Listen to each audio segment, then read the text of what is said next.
Voici des photos qui vont se défiler et des choses très importantes à emporter quand que vous allez faire du paranormal dans des endroits spécifiquement dangereux. Il est bon d'emporter une croix, de l'encens et de l'huile bénie. Ces éléments sont très importants si vous allez dans des endroits spécifiquement dangereux. Exemple, comme je ne conseille pas, c'est d'aller dans des endroits comme les cimetières. C'est vrai, c'est tentant, c'est la place.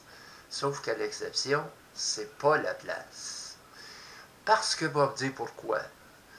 Quand vous allez dans un cimetière, surtout si c'est le soir, même si vous n'êtes pas obligé d'y aller, là, je ne vous conseille pas d'y aller pour des raisons, encore une autre fois.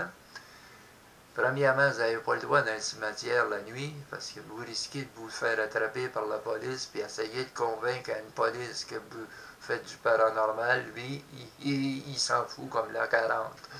Vous allez avoir des problèmes. Deux, vous allez peut-être, si vous restez dans le cimetière, emporter des identités qui ne sont pas très bonnes ou des identités diaboliques que vous risquez d'emporter chez vous. Et ce n'est pas la place à emporter des choses comme ça puis à rester pris chez vous avec des choses démoniaques. Voilà pourquoi que l'encens, l'huile bénie et évidemment une croix, c'est très important si vous allez dans ces endroits-là. Mais ça ne veut pas dire à 99% de la chance que vous n'emporterez pas quelque chose. Moi, je ne vous conseille pas d'aller dans des endroits comme ça, les cimetières. À moins de faire quelque chose de vraiment sensationnalisme, là, vous voulez épater tout le monde, peut-être. Mais à quel prix vous allez payer pour l'épatement, comme on dit, ou je ne sais pas comment on appelle ça, arrive. Moi, je n'y tiens pas à faire du sensationnalisme en allant là, puis à m'attirer des problèmes quand j'arrive chez nous, d'avoir apporté un phénomène fort désagréable chez vous.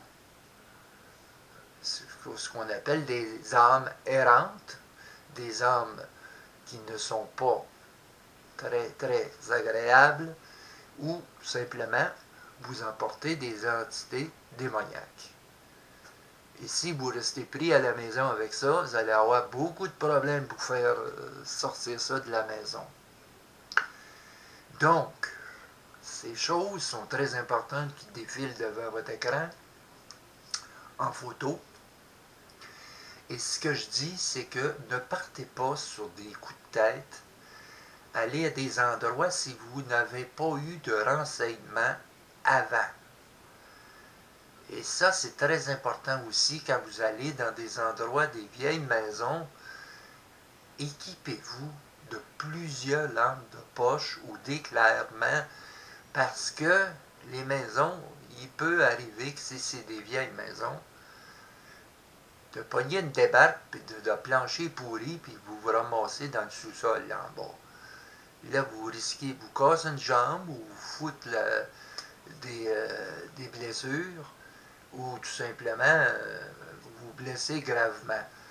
Donc, utilisez toujours des lampes de poche, même si c'est fort désagréable de traîner une lampe de poche, mais c'est important parce que si vous marchez à peu près là, en noirceur, vous risquez fort possible de pogner un endroit où il y a un trou ou tout simplement le plancher pourri. Et c'est dangereux pour ce guillemet-là d'emporter un bon équipement et surtout de s'assurer de l'endroit. Qu'est-ce qui s'est passé dans ça? Qu'est-ce qu'il y a eu dans ça? C'est très important de se renseigner avant de faire une investigation. Voilà un peu le détail, voilà un peu les photos qui défilent avec ça, et j'espère que ça c'est un début d'explication pour ne pas avoir des problèmes et vous attirez des gros problèmes avec des identités que vous n'aimeriez peut-être pas avoir chez vous. Donc ça, c'est le plus important. Et plus tard, je vous expliquerai aussi de former toujours un groupe de plusieurs personnes.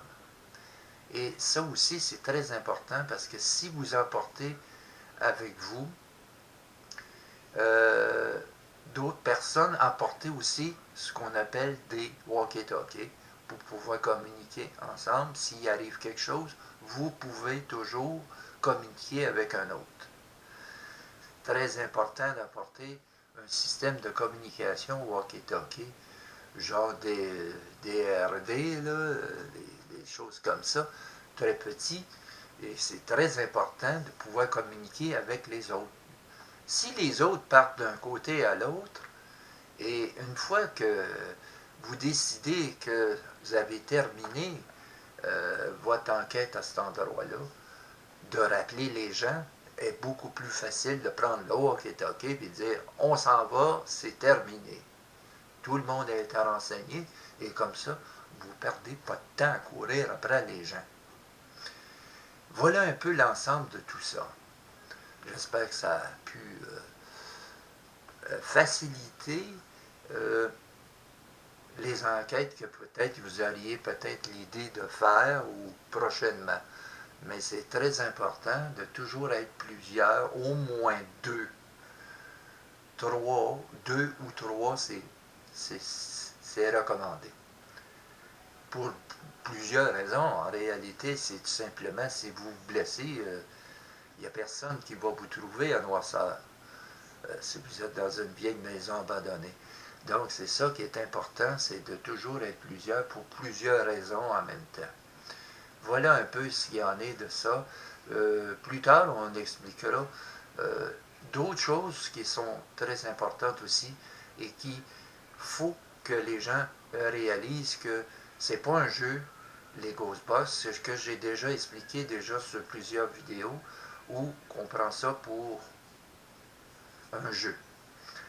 Aussi, ne pas trop utiliser, et moi je déconseille parce que je n'utilise pas ça, les Ouija. Ça, je n'utilise pas ça, c'est pas très recommandé. La seule chose que vous pouvez faire avec ça, c'est d'ouvrir des portes ou des portails, puis amener des entités démoniaques chez vous. Si c'est tentant, c'est un jeu fascinant quand on joue à plusieurs, sauf qu'à l'exception, vous risquez d'avoir des problèmes aussi. Donc là-dessus, je vous laisse et on se reparle dans une autre vidéo sur d'autres sujets qui sont très importants quand vous faites du paranormal. D'ici là, bon paranormal si vous en faites et bon début dans le paranormal si ça tente de vous aventurer dans ce domaine mystérieux.